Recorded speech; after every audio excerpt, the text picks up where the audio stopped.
Ayan mga lods, for today's video lang, ito po naman mga lods ay gagawa naman tayo ng ating recipe for today. Ayan, nilagay na natin mga lods yung ating kamatis at sibuyas mga lods at yung ating siling haba mga lods, no? At yung nilagay na rin natin dito mga lods yung ano natin yung ito yung labanos mga lods para ayan, oh, para lumambot na siya mga lods sabay nung kamatis tsaka sibuyas mga lods, no.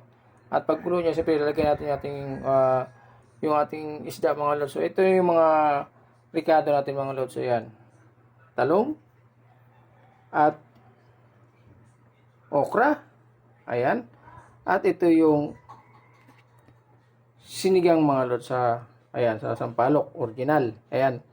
At ito yung ating kangkong. Ayan. Binabad muna natin yan mga lods sa tubig para sure tayo sa ating kangkong. Dahil hindi natin alam kung saan nanggaling yung mga lods, no? Importante, makababad siya sa tubig. Ayan. At ito ngayon ang ating lulutuin mga lods. Ayan. Magsisigang tayo ngayon ng bangus. Ito po ang ating recipe for today. So mga lods, samahan nyo ako mga lods.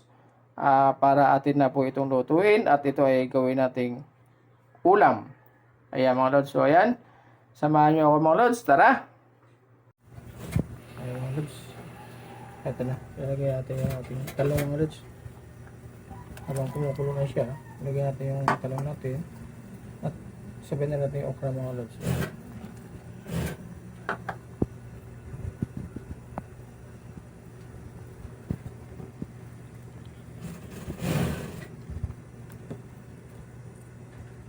Bago natin lagay yung isda mga lods.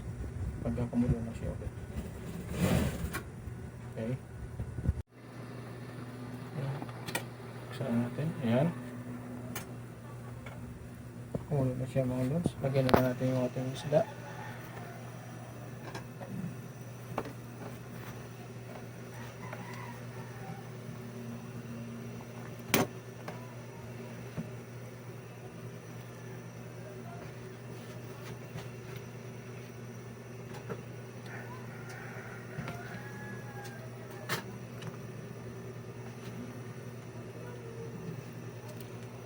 Ayan. Okay. Tapos lagyan natin kunting asin mga lods. Pero nalagyan ko na ng asin yan mga lods. Kanina mga lods. Pero lagyan natin ng asin. Ayan.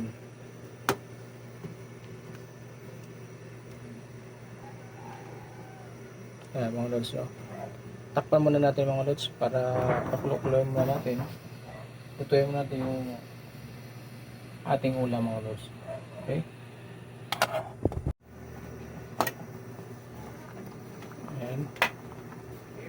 Ayan mga lods, at kung ano siya, lagyan naman natin mga lods yung ating yung ating kangkong mga lods. Ayan, para sabay-sabay na sila mga lods, no? Yung kangkong natin, itong ano talaga mga lods, kaya naging sinigang mga lods dahil sa kangkong. Ayan, cheese lang mga lods.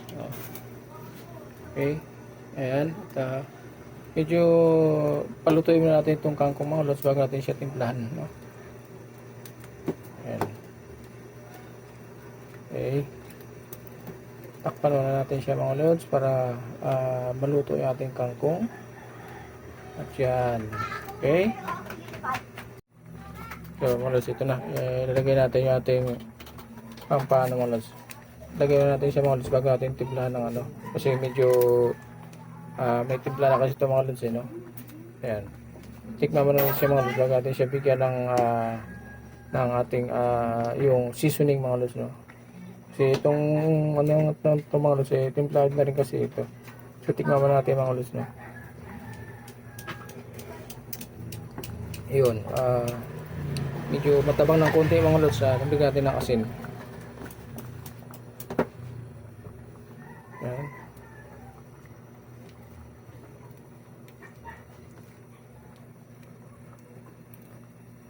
At tikman ulit natin.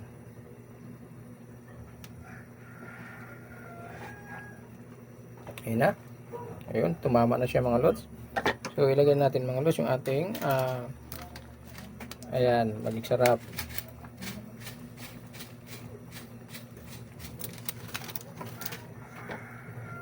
So, ayan na mga lods. Ito na yung ating recipe for today.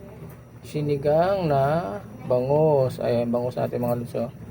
Nakita niyo yung bangus natin. Ayan yung bangus natin. So, ayan mga lods, no? Yung ating recipe for today. Ayan. Okay. Ayan, nakakain na tayo. Thank you very much. Thank you for watching po sa lahat. God bless mga lods. Magandang umaga po sa ating lahat. Happy Monday. Thank you for watching.